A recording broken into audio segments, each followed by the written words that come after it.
Hi friends, Swami Vivekananda చెప్తున్న లేవండి సోదరిమణులారా లేవండి మేల్కోండిలో పార్ట్ 14లో ప్రశ్నోత్తరాలులో హార్వర్డ్ విశ్వవిద్యాలయంలో వేదాంత తత్వంపై జరిగిన చర్చలో పార్ట్ 2 చెప్తున్నాను నేను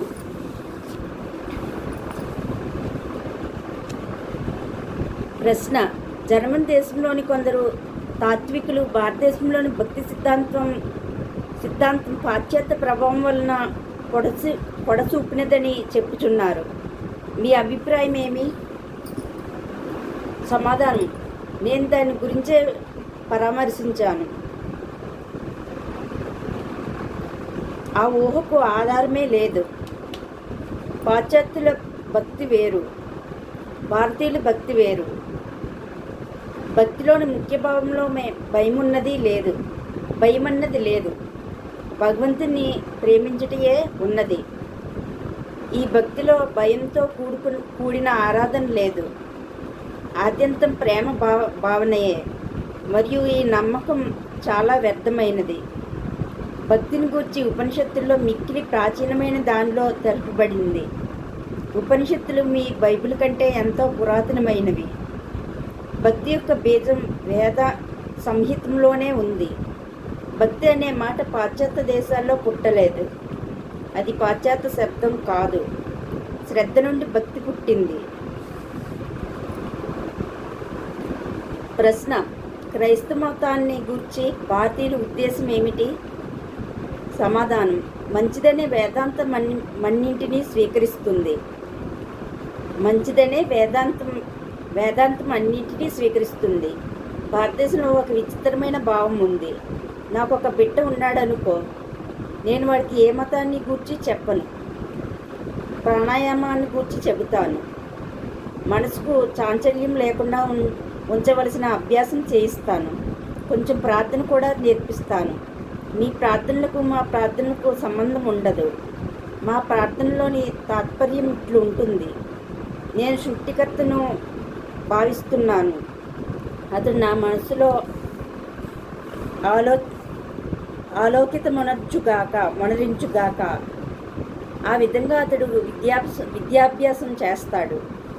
వివిధ తత్వవేత్తలు ఆచార్యులు తెలిపే వాక్కులను వింటాడు. పలువురు గురువులను సేవిస్తాడు. ఆ గురువుల్లో తగిన వారిని ఎన్నుకుంటాడు. అతడు గురువు, ఇతడు శిష్యుడు. అతడు గురువుతో ఇట్లుంటాడు: మీరు బోధించే తత్వం మిక్కిలి ఉత్కృష్టమైంది, కాబట్టి దాన్ని నాకు ఉపదేశించండి. ప్రధాన భావం ఇలా ఉంటుంది: నీ సిద్ధాంతం నీది, నా సిద్ధాంతం నాది. ఎవరి సిద్ధాంతం వారిది. నా కూతురు తాను ఒక సాధన మార్గం అవలంబించవచ్చు. నా కొడుకు మార్గం వేరు కావచ్చు. నాది మరొకటి కావచ్చు. ఎవరి మార్గం వారిది. వారు దాన్ని ఎన్నుకుంటారు.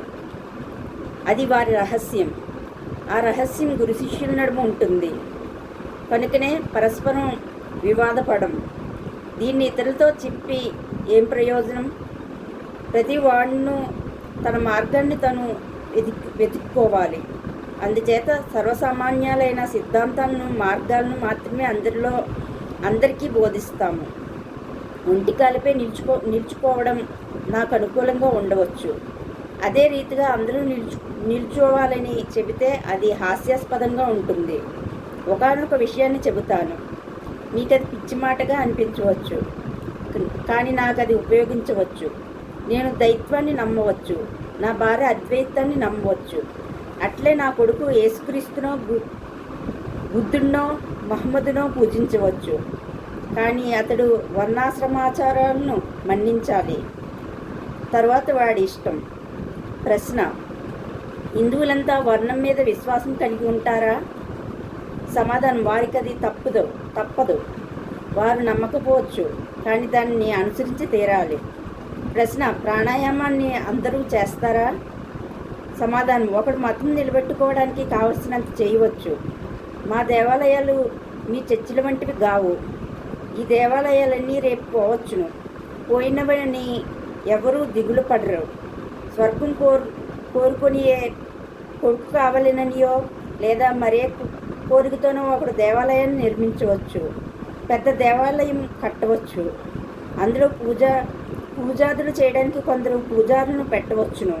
కానీ నా పూజంతా నేను ఇంటిలోనే చేసుకుంటాను. నేను ఎక్కడికి పోనక్కర్లేదు. ప్రతి ఇంట్లోనూ దేవుని గది ఒకటి ఉంటుంది. ప్రతి పిల్లవాడు కూడా వాడికి ఉపనయనమో మరే వేదికైనా క్రియయో జరిగిన తర్వాత స్నానం చేసి పూజ చేసుకోవాలి. ఆ పూజలో ప్రాణాయామం, ధ్యానం, మంత్రజపం ఉంటుంది. వెన్నెముక వంకర లేకుండా నిలబెట్టడం ఇందులో ఒక భాగం. నా విశ్వాసం అంటే శరీరం ఆరోగ్యంగా ఉంచే శక్తి మనసుకు ఉందని. ఇట్లే ఒకరి తర్వాత ఒకరి ఇంట్లో అందరూ మౌనంతో జపం చేసుకుంటారు. ఎవడి మార్గం వాడిది కావచ్చు. ఒక్కొక్కప్పుడు ఒకే గదిలో 3-4 ఉండవచ్చు. ఒక్కొక్కరికి వ్యక్తిగతమైన పూజా విధానం ఉంటుంది. ఈ ఆరాధన ప్రతిదినం అదుంపక్షం 2 సార్లైనా జరుగుతుంది. ప్రశ్న: మీరు బోధించే ఈ ఏకత్వం ఒక ఆదర్శమా, లేక నిజంగా దాన్ని పొందిన వారు ఎవరైనా ఉన్నారా? సమాధానం: ఏకత్వం అనుభవసిద్ధమని మా వ్యక్తిత్వం. వట్టి ప్రసంగ విషయం అయితే అది నిరర్ధకం కదా. వేదాలు 3 సంగతులను బోధిస్తున్నాయి. మొదటిది ఈ ఆత్మశ్రోతవ్యం, వినదగినది. రెండవది మంతవ్యం, మననం చేయదగింది. మూడవది ధ్యాసనం, దానిలో మనసు నిలపదగింది.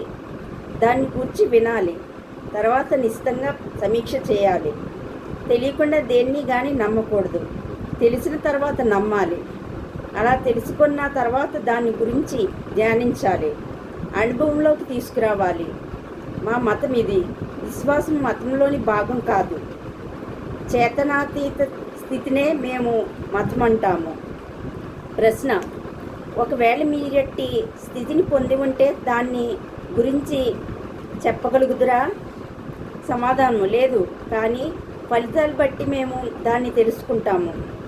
ఒక మూర్ఖుడు నిద్రపోయి మేల్కొంటాడు, ఇంకొకడు ధ్యాన నిమగ్నుడు అవుతాడు. మొదటివాడు మేల్కొన్న తర్వాత కూడా మూర్ఖుడే, లేదా అంతకంటే అధముడైనా కావచ్చు. రెండవవాడు ధ్యానం నుండి వెలికి వచ్చిన తర్వాత వేదాంతిగా, ఋషిగా, మహాపురుషుడిగా మారతాడు. ఈ 2 స్థితులకి ఇది భేదం. ప్రశ్న: ఆచార్య, ప్రశ్నకు అనుబంధంగా మిమ్మల్ని నేను ఒకటి అడుగుతాను. సూచనల ద్వారా తమకు తాము మైకం కల్పించుకుని కొన్ని సూత్రాలను అభ్యసించే కొందరు భారతదేశంలో పూర్వం ఉండేవారట. వారిని గురించి మీకేమైనా తెలుసా? ఈ నడుమ ఆ విద్యను గురించి ఎంత ప్రచారం జరిగిందో, దాన్ని ఎంతమంది అభ్యసిస్తూ ఉన్నారో మీకైనా తెలియనా? శతవిధాల భారతదేశంలో ఇప్పుడు అలాంటిది లేదనుకుంటాను. సమాధానం: మీ పశ్చిమ దేశాల్లోని తాను మైకం కల్పించుకోవడం, ఇతరులకు మైకం కల్పించడం అన్నది ఉంది. ఇది హిప్నాటిజం కాదు. అది యథార్థమైన విషయంలో ఒక చిన్న భాగం మాత్రమే. హిందువులు దాన్ని సమాధి స్థితి అంటారు. ఒక విధంగా నీవైన చైతన్య స్వరూపాన్ని నీవు తెలుసుకో. నీవు తెలుసుకోవడం, నీవే పదార్థమో నీవెప్పుడు అదే అవుతావు. నీవు దాని నుండి వెలికి వచ్చి నీవది కాదని వలె ప్రవర్తించుటకు యత్నం చేస్తున్నావు. అచ్చట సూర్యుడు ప్రకాశించడు, చంద్రుడు ప్రకాశించడు, నక్షత్రాలు ప్రకాశించవు. మెరుపు తీగకు దాని విలువ తెలియదు. మానవులోని ఉన్న ఆ అగ్నిని ఏమని చెప్పాలి? అది స్వయంభాసం. దాన్ని అనుసరించే సర్వం ప్రకాశిస్తుంది. అది మైకం క్రమించుకోవడం కాదు, తొలగించుకోవడం కాదు. ఏ ఇతర మతమైనా వీటిని గుర్తి చెబితే వాడు దాన్ని అమల్లో పెడితే అదొక విధమైన మైకమే. అద్వైతి ఒక్కడే ఈ మైకాన్ని గురించి లెక్క చేయనివాడు. సుషుప్తి జనక విద్య ద్వైత భావనతో వస్తుంది. కానీ అద్వైతి ఇట్లంటాడు: వేదాలను సైతం వదిలిపెట్టు, వ్యక్తి రూపుడని భావన చేయబడిన ఈశ్వరుని సైతం వదిలిపెట్టు. విశ్వాన్ని సైతం విడిచివేయి. నీ శరీర మనస్సుల్ని సైతం విడిచిపెట్టు. సమ్మోహన స్థితి నుండి సంపూర్ణ నిష్కృతి పొందటానికై దీన్ని అడ్డురానియకు. ఎక్కడి నుండి మనస్సు వాక్కు పుడుతున్నాయో, బ్రహ్మానుభూతిని ఎవడు అనుభవిస్తున్నాడో వాడికి భయం లేదు. ఇదే భ్రాంతిని తొలగించుకోవడం. మైకాన్ని పుట్టించుకోవడం అనేది భ్రాంతిజన్యం. నేను ద్వంద్వాతీతుణ్ణి. పాపపుణ్యాలు సుఖదుఖాలు నాకు లేవు. వేదాలను యజ్ఞాలను నేను పరామర్శించను. నేను భోజ్యాన్ని కాను, భోక్తను కాను, భోజనకరమును గాను. నేను సచ్చిదానంద స్వరూపుణ్ణి. సోహం సోహం. ఈ సమ్మోహనము మేమో మాకు తెలుసు. మాకు తెలిసిన మనస్తత్వ శాస్త్రం పాశ్చాత్యులకు అవగతం కాదు. దాన్ని వారు ఇప్పుడు నేర్చుకోవడానికే ఆరంభిస్తున్నారు. కానీ దాని గురించి వారికి అంతగా పరిజ్ఞానం లేదని తెలపడానికి విచారిస్తున్నాను. ఓకే ఫ్రెండ్స్,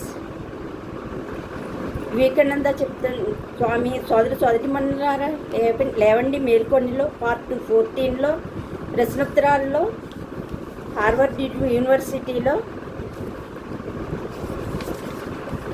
విశ్వవిద్యాలయంలో వేదాంత తత్వంపై జరిగిన చర్చలో పార్ట్ 2 అయింది. నెక్స్ట్ పార్ట్ 3 చెప్తాను. ఓకే ఫ్రెండ్స్, నేను చెప్తున్న ఈ లేవండి మేల్కోండి మీకు నచ్చినట్లయితే సబ్స్క్రైబ్ చేసుకోండి. నా ఛానల్ పేరు వెంకట తాడి. అలాగే లైక్ చేయండి, షేర్ చేయండి. నేను చెప్తున్న లేవండి మేల్కోండి ఏమన్నా మిస్టేక్స్ ఉంటే దయచేసి క్షమించండి. Okay friends, thank you, bye.